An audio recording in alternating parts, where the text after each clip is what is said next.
বাংলাদেশের শাকিব খান একটাই এবং আরেকটা শাকিব খান তৈরি হইতে অনেক সময় লাগবে। আমার কোনো স্টেজের পারফরমেন্সের ভিডিও দেই, তখন সেখানে লিখবে আপা কয় প্যাক মারছেন, প্যাক না পেক আমি জানি না। বাংলাদেশের মেগা স্টার বা নায়কদের কথা তুলনা করি, সেক্ষেত্রে শাকিব খানের নামটা উঠে আসে। সেক্ষেত্রে শাকিব খানকে কেমন লাগে? আমার খুবই ভালো লাগে এবং বিশেষ করে শাকিব খান যখন কাজ করা শুরু করেছেন তখন তো আমার জন্ম, তো তার শুরুর দিকের কাজ হয়তো আমরা দেখিনি বা ওভাবে দেখতাম না, বুঝতাম না। কিন্তু আগে যেই শাকিব খানকে আমরা দেখতাম, ছোটবেলা থেকে দেখতাম যে বাংলাদেশে একজন নায়ক, বাট এখন যেই শাকিব খান আমার মনে হয় যে ওনার ডে বাই ডে যেই ট্রান্সফরমেশন, এটা দেখার মতো। বাংলাদেশের শাকিব খান একটাই এবং আরেকটা শাকিব খান তৈরি হইতে অনেক সময় লাগবে। আমাদের মাঝে সাম্প্রতিক সময়ে নতুন কি গান আসতে চলছে? 5টা মনে হয় খুব বিগ বিগ গানের প্রজেক্ট আমার রেডি, এবং সেই গানগুলো আমরা আস্তে আস্তে পর্দার অন্তরালে কাজ করছি।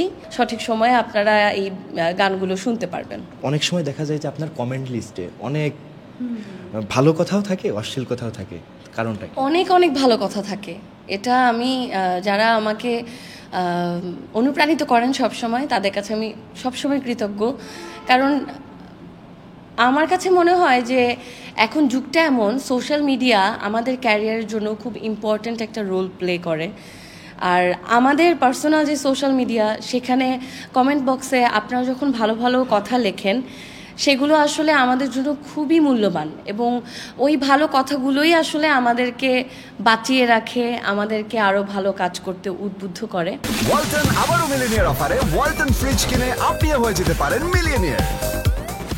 তবে হ্যাঁ, কিছু কিছু এমন মন্তব্য থাকে যেগুলো দেখলে আমি অবাক হয়ে যাই। যে ধরেন আমি আমার সামনের এই মানুষটাকে আমি চিনি না, আমি তার সম্পর্কে কিছুই জানি না, অথচ আমি তার সম্পর্কে এমন একটা কথা লিখলাম যেটার সঙ্গে এই ব্যক্তি সম্পৃক্তই না। ধরেন আমি যদি স্ট্রেইট বলি, আমি যখন আমার কোনো স্টেজের পারফরমেন্সের ভিডিও দেই, তখন সেখানে লিখবে আপা কয় প্যাক মারছেন, প্যাক না পেক আমি জানি না, আপা কয়টা মারছেন, আপা লাল পানি খাইছেন না সাদা পানি খাইছেন। তা আপনারা যখন এভাবে বলেন, তখন কিন্তু এমন না যে আমরা বিরক্ত হই। আমি একটা খুব নরম মনের মানুষ, আমি কষ্ট পাই। পড়াশোনা, গান, এই ছাড়া আর কিছুই বুঝতাম না, কখনোই না, ইভেন এখনও না। এরপরে একটা মানুষের সঙ্গে প্রেম করলাম, তাকে বিয়ে করলাম, তার সাথে সুন্দর মতো আলহামদুলিল্লাহ 2 বছর সংসার করে ফেললাম এবং দুজন মিলে কাজ করছি। কাজ করা, সংসার সামলানো, পড়াশোনা করা, এর বাদে না আমার কোনো লাইফই নাই। চেষ্টা করবেন যে মানুষটাকে আপনি এই কথাগুলো বলছেন, ওই মানুষটার সম্পর্কে জানেন, সেই মানুষটা আসলে রেপুটেশন কি, সেই মানুষটা আসলে কিভাবে তার জীবনটা কাটিয়েছে। আমার মনে হয় না মিডিয়ার কেউ আমার সম্পর্কে একটা বাজে ওয়ার্ড বলতে পারবে। কারণ আমাকে যারা ছোটবেলা থেকে দেখছে সবাই দেখেছে যে আমি খুব পরিচ্ছন্ন একটা জীবন যাপন করেছি। তবে আমি এখন যেটা করি, আমার কাছে মনে হয় যে নেগেটিভ এনার্জি নিজের জীবনে রাখারই দরকার নেই। তো এই কারণে আমি এখন এই ধরনের যারা মন্তব্য করেন, যেগুলো বেশি খারাপ মনে হয়, আমি ডিরেক্ট ব্লক করে দিই। আমার মনে হয় যে যারা আমাকে ভেবে বলবে, তারা আমাকে দেখারই কি দরকার, তারা আমাকে দেখারই দরকার নেই।